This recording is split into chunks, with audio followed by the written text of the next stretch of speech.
Memasuki era keterbukaan informasi, semua teknologi kini sudah serba canggih. Sudah tidak zaman lagi jika kita tidak tahu apa itu revolusi.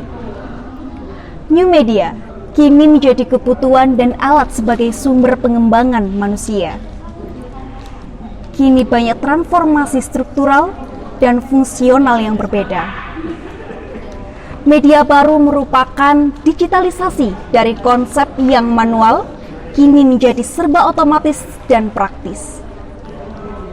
Indonesia dengan kayanya pulau, regulasi dan faktor geografis menyebabkan banyak sekali kesenjangan dalam dunia konvergensi. Indonesia dengan keragaman budayanya, digitalisasi culture menjadi topik menarik untuk dibahas. Ini dia pembahasan dari kami, kelompok 4. Nah, kali ini teman-teman kita akan membahas tentang telaah konstruktif new media sebagai sarana pembangunan sumber daya manusia di era keterbukaan informasi. Dari judul tersebut tentunya banyak sekali poin-poin permasalahan yang terjadi. Salah satunya nih, bagaimana sih analisis pada tidak meratanya jaringan di Indonesia. Lalu bagaimana juga budaya Indonesia yang terpengaruh dengan keterbukaan informasi sebagai sarana pembangunan sumber daya manusia di new media. Metode penelitian menggunakan metode qualitative research dalam pengumpulan data menggunakan studi kepustakaan, library research, dengan merujuk kepada artikel, buku-buku, dan sumber dari internet, juga berita dari media-media yang relevan dalam pengumpulan data-data tersebut. Analisis jaringan seluler Indonesia yang kurang merata pada beberapa daerah. Tidak dapat dipungkiri bahwa perkembangan teknologi sangat dibutuhkan untuk khalayak umum di era informasi dan konvergensi media yang serba canggih dan serba digital di masa ini. Namun banyak sekali terjadi kendala-kendala jaringan yang sulit untuk diatasi karena beberapa banyak faktor. Salah satunya adalah faktor geografis dari tiap-tiap daerah. Perkembangan teknologi telekomunikasi dari generasi pertama yaitu 1G hingga generasi 4G, banyak sekali penimpangan-penimpangan yang terjadi akibat dari kurang meratanya pembangunan yang kurang merata di beberapa daerah, khususnya Indonesia Timur. Banyak sekali pembangunan yang berpusat pada daerah Jawa, khususnya bagian Jawa bagian barat, yaitu daerah Jawa Barat dan Jakarta. Saat ini Indonesia masih menggunakan jaringan 4G untuk memenuhi kebutuhan masyarakat secara umum. Namun tidak semua daerah bisa tercover oleh jaringan yang disebabkan oleh banyak faktor, yaitu daerah yang dikelilingi oleh bukit-bukit, hutan, serta dataran tinggi yang susah untuk terjangkau oleh jaringan. Banyak sekali daerah-daerah yang mengalami blank spot atau no signal oleh karena faktor tersebut. Regulasi dan faktor geografis Indonesia membuat beberapa daerah belum tercover oleh jaringan seluler hingga akses informasi dan internet yang sangat minim. Frekuensi yang digunakan juga sangat minim dan sangat kecil, yaitu frekuensi 850 hingga 2300 MHz. Selain menjadi negara maritim terbesar, geografis pada tiap daerah banyak dikelilingi oleh hutan, gunung, dan bukit-bukit yang menyebabkan sinyal tidak tercover ke tempat-tempat tertentu. Proyek pembangunan Palaparing yang digadang-gadang akan menyetarakan pembangunan jaringan seluler seluruh Nusantara dan Indonesia belum kunjung selesai, sehingga beberapa provider tidak berani untuk berinvestasi secara masif di beberapa daerah yang belum tercover. Oke. Nah, terima kasih kepada teman-teman sebelumnya yang telah menjelaskan mengenai apa itu konsep dari new media. Sekarang kita beralih ke manfaat dari new media.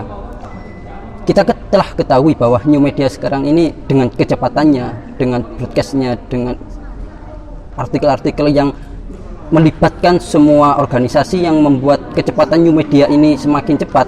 Artinya media online atau media baru ini masuk ke dalam kategori komunikasi massa, karena pesan yang disampaikan kepada khalayak luas lewat media online itu sangat cepat sekali, melalui World Wide Wide-nya itu sangat cepat. Oke, internet adalah juga dianggap sebagai kapasitas besar sebagai media baru. Tidak hanya memperkecil jarak dalam mengkomunikasi pesan, teknologi komputer dan internet juga meminimalisir kita menggunakan kabel atau nirkabel dan sebagainya. Namun kita bisa memfasilitasi transmisi informasi yang sangat cepat ke seluruh jaringan, ke seluruh media dan sebagainya. Menurut Bahdakian, duplikasi dan penyebaran materi dari internet ini bisa mencapai jangkauan yang sangat luas.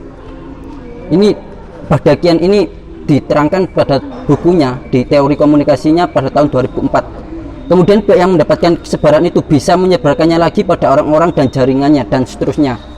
Oleh karena itu, setelah kita mengamati dan sebagainya mengenai new media ini dari jaringan yang awalnya konvensional terus beralih ke new media baru, apakah new media ini bisa membangun atau sifatnya itu konstruktif atau malah destruktif dalam masyarakat luas? Mari kita bahas. Secara singkat, konstruksi sosial atau perkembangan pembangunan sosial ini dikatakan pencarian kebenaran, mencari cara memahami realita melalui pemikiran nasional, di mana sebelumnya apa yang dianggap benar selalu diatur oleh institusi agama Kristiani. Immanuel Kant, seorang filsuf abad pencerahan asal Jerman, pernah menuliskan pada tahun 1784 bahwa manusia tidak akan sepenuhnya bebas dari ketidakdewasaan jika belum berani menggunakan pikirannya sendiri. Artinya pada saat zaman dulu, pada saat di Yunani dulu, ada Profesor Immanuel Kant ini mencari kebenaran. Apakah kebenaran ini hanya diatur oleh institusi agama atau tidak?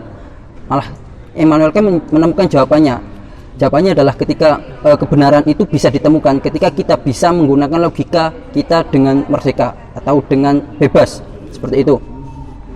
Di sini keterlibatan media baru dan konstruksi sosial sangat terlibat sekali. Artinya tidak ada gap atau garis demarkasi yang mengandungkannya. Artinya media baru memiliki kekuatan besar untuk sebuah revolusi atau gerakan sosial yang tadi di pembukaan bahwa gerakan media sosial ini bisa membuat revolusi besar di Indonesia atau di lingkungan masyarakat luas di Indonesia.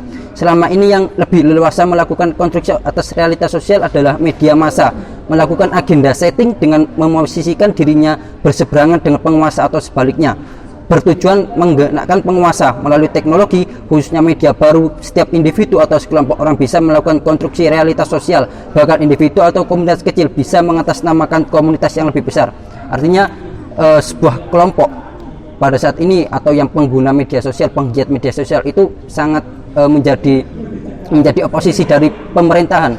Artinya media sosial ini ingin menggerakkan pemerintahan. Artinya media sosial ini sangat bebas dan tidak digerakkan oleh sebuah pemerintahan atau sebuah institusi yang membuat media sosial atau si pegiat ini itu tidak netral. Jadi itu yang diharapkan konstruksi sosial di era sekarang ini.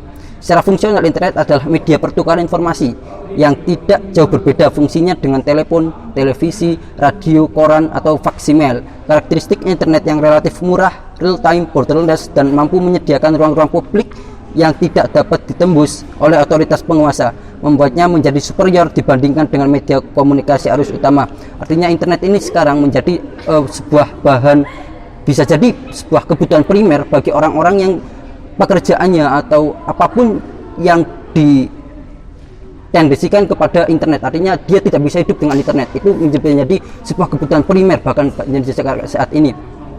Dengan kelebihannya tersebut, internet menjadi media yang paling efektif dalam gerakan sosial. Berita-berita politik, agitasi, propaganda, bahkan provokasi dapat disebar melalui internet tanpa adanya hambatan dari penguasa otoriter pada waktu itu. Artinya penguasa pada waktu itu tidak bisa mempengaruhi si pegiat internet ini karena sifat internet ini sangat bebas. Artinya tidak boleh dipengaruhi atau diintervensi oleh pihak manapun. Seperti itu. Aksi-aksi demonstrasi dan pergerakan mahasiswa dapat terkonsolidasi dengan lebih mudah melalui penggunaan internet, khususnya melalui surat elektronik. Jadinya ketika ada sebuah gerakan sosial, ada sebuah gerakan yaitu yang membangun masyarakat atau konstruksi sosial, ini bisa menggunakan media internet, artinya menggabungkan suara-suara dari penjuru negeri, dari Sabang sampai Merauke, kita satukan menggunakan internet. Ini sangat mudah sekali karena internet. Oleh karena itu internet ini sangat bisa atau sangat mendukung untuk membangun sebuah peradaban yang lebih maju atau sebuah konstruksi sosial yang sangat positif sekali.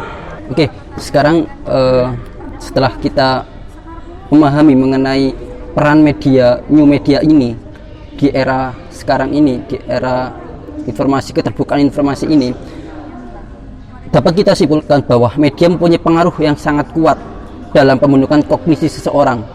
Media memberikan informasi dan pengetahuan yang pada akhirnya dapat membentuk persepsi.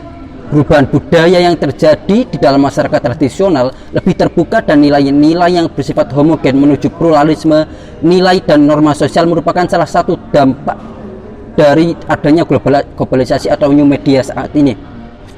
Ilmu pengetahuan dan teknologi telah mengubah dunia secara mendasar. Komunikasi dan sarana transportasi internasional telah menghilangkan batas-batas budaya, gap diantaranya. Setiap bangsa cenderung mengarah pada globalisasi dan menjadi peradaban dunia sehingga melibatkan manusia secara menyeluruh. Artinya new media saat ini sangat membantu atau sangat mengembangkan konstruksi sosial, entah itu mau di daerah, di Indonesia atau bahkan di dunia. Jejaring sosial ini juga tidak hanya dilakukan untuk komunikasi dan mencari teman, tetapi menjadi multifungsi, menjadi alat untuk melakukan promosi, bisnis, bahkan kampanye, agitasi dan propaganda. Hal ini disebabkan oleh banyaknya pengguna jejaring tidak sedikit lebih mudah untuk dijangkau. Namun, dalam munculnya jejaring-jejaring sosial ini menimbulkan banyak dampak positif dan dampak negatif bagi penggunanya, bagi para penggunanya. Alangkah lebih baik jika menggunakan situs jejaring dengan lebih bijaksana dan lebih dengan aturan agar dampak negatif yang ditimbulkan menjadi lebih berkurang. Oke teman-teman, dari pemahaman tersebut, alangkah lebih baik jika menggunakan situs jejaring sosial dengan lebih bijaksana dan sesuai dengan aturan agar dampak negatif yang ditimbulkan menjadi berkurang dan dampak positif yang membangun peradaban manusia menjadi lebih maju ini lebih dapat kita lakukan dengan maksimal, dengan cara efisien dan lebih konkret. Oke. Dari pembahasan tersebut kami dari kelompok 4 mengambil sebuah tema, yakni telah konstruktif new media sebagai sarana pembangunan sumber daya manusia di era keterbukaan informasi ini sedikit memberikan sebuah penjelasan atau pandangan mengenai apakah new media bisa membangun peradaban manusia selanjutnya. Jawabannya pasti iya. Apakah ada dampak negatifnya? Pasti iya, tapi kita harus lebih cerdas, lebih teliti atau lebih bisa memilah dan memilih antara dampak negatif dan dampak positifnya. Oke, mungkin itu saja kami dari kelompok 4 memberikan sebuah penjelasan mengenai presentase, mengenai pemahaman mengenai telaah konstruktif. Apabila ada salah kata atau salah ucap, kami ucapkan bertemu-temu terima kasih dan minta maaf sebesar-besarnya. Assalamualaikum warahmatullahi wabarakatuh.